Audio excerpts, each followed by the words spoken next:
Hello lovely people, welcome to mini blog. Month starting కదా, సరుకులు అయిపోయాయి. డిమార్ట్కి వెళ్దామని చెప్పి మమ్మీ పిలిచింది. నేనేమో రాలేనన్నా, కానీ తప్పదుగా వచ్చేసా. సరే మధ్యాహ్నం కూడా ఏం తెలియదు కదా, ఇదే మంచి ఛాన్స్. మమ్మీతో బిర్యానీ కొనిపించుకోవచ్చు అనుకున్నా, కానీ మమ్మీ బిర్యానీ అడిగితే ఇడ్లీ ఇచ్చింది. అయ్యో, ఎవరంటే ఇడ్లీ తింటారు? నాకైతే అస్సలు ఇష్టం లేదు ఇడ్లీ అంటే, కానీ తప్పదుగా తినేసా.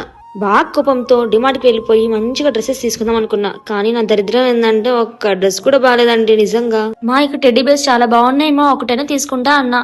కానీ మమ్మీ ఏమన్నదో తెలుసా అండి, చాలీ ఉండేగా టెడ్డీ బేర్ ఇది దండగా ఒక డైలాగ్ వేసింది. అసలు మా అమ్మ ఏం అడిగినా కొనిపించట్లేదని చెప్పి, మా ఇక్కడే ఉండి మళ్ళీ వస్తా అని చెప్పి గబగబా కిందకి వచ్చేసి మంచి చెప్పులు తీసుకున్నాను. గబగబా పైకి వచ్చేసి వెంటనే అమ్మకు తెలియకుండా ట్రాలీలో పెట్టేద్దాం అనుకున్నా. అంతలోకి ట్రాలీ మొత్తం ఫుల్ అయిపోయిందండి. అమ్మకు తెలియకుండా సరుకులు కింద పెట్టేసి దాచేసాను. కౌంటర్ దగ్గర చూసుకోవచ్చులే అనుకుని. మా అమ్మ తీసుకున్న సరుకులకి బిల్ ఎంత ఎంతో తెలుసా? మీకు ఎంత అనిపిస్తుందో కామెంట్ చేసేయండి. బీచ్ లో ఎర్లీ మార్నింగ్ సన్ రైజ్ ది, అలాగే గోరుచుకుడికాయ తోటకి వెళ్ళాము. లాస్ట్ అప్లోడ్ చేసిన వీడియోలో ఎవరైనా చూడకపోతే షార్ట్ కింద ట్యాగ్ చేస్తాను, చూసేయండి.